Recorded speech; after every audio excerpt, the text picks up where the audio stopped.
Good morning students. Today we are going to discuss about module number 1, that is basic concepts. Here we are going to discuss about the concept of mesh analysis and problems on mesh analysis. So before going to discuss about that mesh analysis, let us know that what are the steps and how we can apply the mesh analysis. Let us go through the steps to apply the mesh analysis.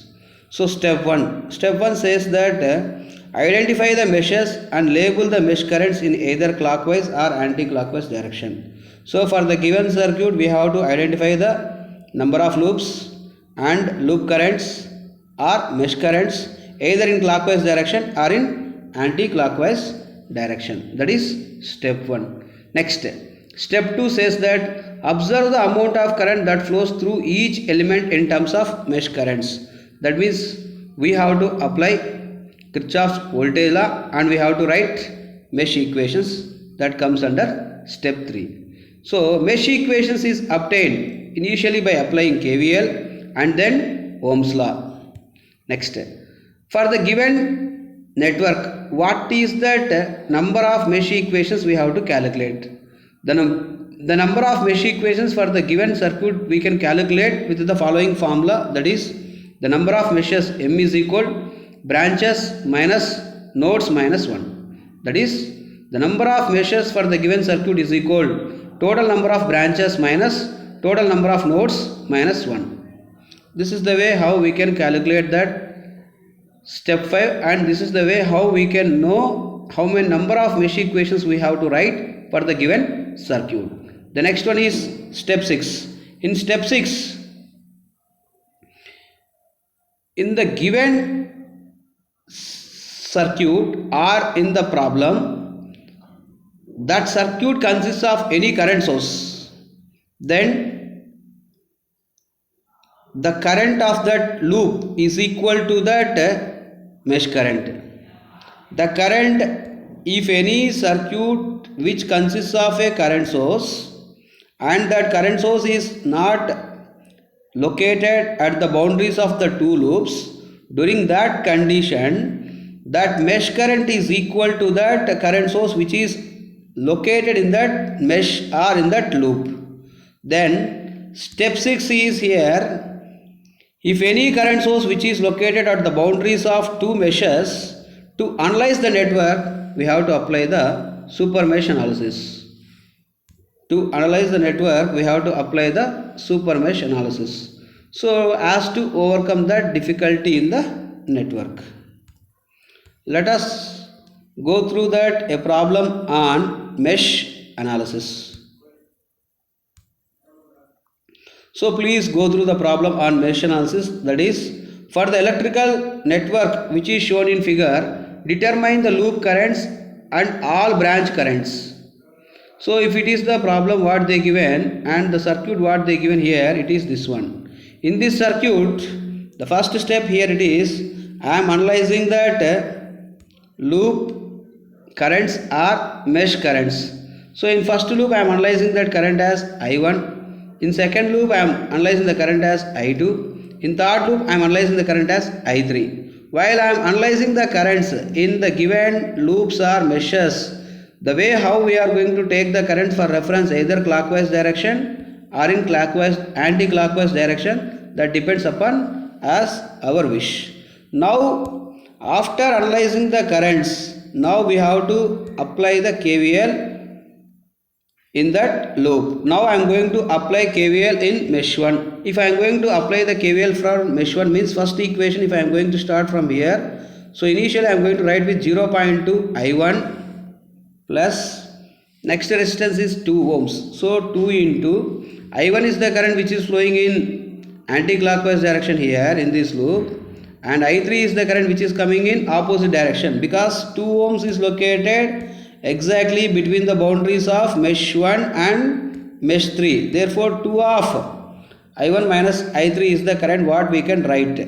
Then next, 3 ohm resistor is also located between the boundaries of mesh 1 and mesh 2. So therefore we can write that equation like plus 3 of I1 minus I2, because while I1 is going in while I1 is going in clockwise direction, I2 is coming in anti-clockwise direction, or simply according to the I1 current direction, I2 is opposite. Therefore, 3 into I1 minus I2. When current is flowing through the negative polarity of this voltage source, I can write it as a minus 10 and it is equal to 0.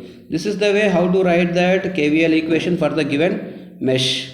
After simplifying this equation, we will get the simplified equation, that is 5.2 I1 minus 3 I2 minus 2 I3 is equal 10. Similarly, if I am going to apply mesh 2, so while I am writing that mesh 2 equation by applying KVL here, I can write that here the equation, initially the current is flowing from 3 ohms. As already we know that 3 ohms is the branch resistor which is located between the boundaries of mesh 2 and mesh 1. Therefore, here in mesh 2 equation, we will write that 3 of I2 minus I1.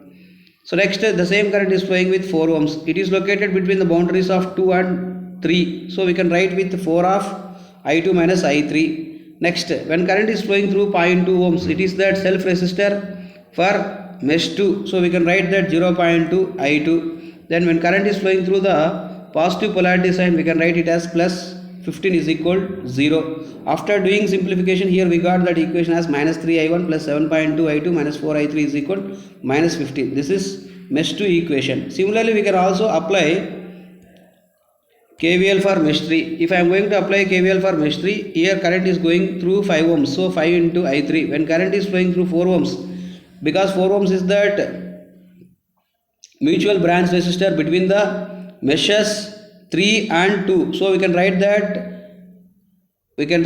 equation as 4 into I3 minus I2. And similarly, when the same current is flowing through the 2 ohms, this is also mutual branch resistor which is located between the boundaries of 3 and 1. We can write that 2 of I3 minus I1 and finally it is equal to 0. After doing simplification, the above equation can become as minus 2 I1 minus 4 I2 plus 11 I3 is equal to 0. Now the total 3 equations, the 3 simplified equations, mesh equations has been written in matrix notation as like this.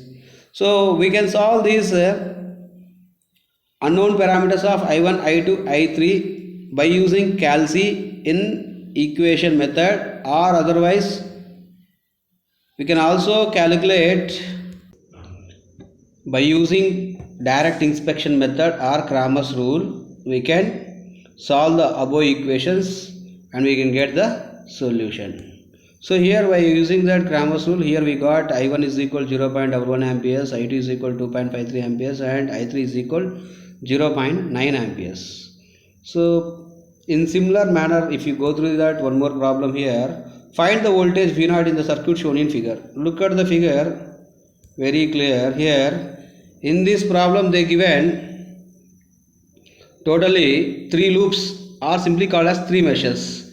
In 3 meshes, here we are analyzing the currents as 3 currents like I1, I2 and I3. So here we are assume that I1 in mesh 1, I2 in mesh 2 and I3 in mesh 3. So according to this current direction of I1, so in this current source there is a 4 milliamperes of current source is there. Therefore the value of mesh 1 current is equal to I1, that is 4 milliamperes, that is 4 into 10 to the power of minus 3 amperes. Similarly, if you go through that mesh 2, that is loop 2, here I2 current direction is opposite to the 2 milliamperes. Therefore, I2 is equal minus 2 milliamperes. So according to the given problem, by direct inspection method, here we are calculated the 2 unknown currents in the 2 meshes like I1, I2 in mesh 1 and mesh 2. In similar to I1, I2, what about that I3? To find the value of I3, here I am going to apply the Kirchhoff's voltage law. By applying Kirchhoff's voltage law here, 6k ohms, that is 6 kilo ohms. 6 kilo ohms is the self resistor for mesh 3. Therefore 6 into 10 power 3 into I3. Next, in this equation, if you see 6 into 10 power 3 into I3 and minus 3 plus 4k, 4 into 10 power 3, while I3 is flowing, I2 is coming in opposite direction because 4 kilo ohms is mutual branch resistor for mesh 2 and mesh 3. Therefore 4 into 10 power 3 into I3 minus I2 plus 2 kilo ohms. 2 kilo ohms is also another mutual resistor between mesh 3 and mesh 1. Therefore 2 into 10 power 3 into I3 minus I1, that is equal 0. In this equation, as already we know that I1 I2 currents with the direct inspection method, like I1 is equal 4 milliamperes and I2 is equal 2 milliamperes. Substitute this I1 and I2 in the place of equation number 3. Then we can solve for I3, whose value is equal to 0.25 milliamperes. Now we are going to calculate that voltage across the polarities plus and minus in the given problem. So according to that problem, here we are going to calculate as the following way. Here by applying KVL, here minus V0 plus 6k into I3, as we know that already I3, that is 0.25 milliamperes. So 6k, 6 into 10 power 3 into 0.25 into 10 power minus 3, 10 power 3 into 10 power minus 3, both have been cancel each other, and minus 3. So the remaining value that become as, that is V0 is equal 6 into 10 power 3 into 0.25 into 10 power minus 3. Here 10 power minus 3 and 10 power 3 get cancelled. 6 into 0.25, it becomes as 1.5 volts. Therefore the unknown voltage V0 is equal 1.5 volts. This is the way how to find out that unknown voltage by using the mesh analysis.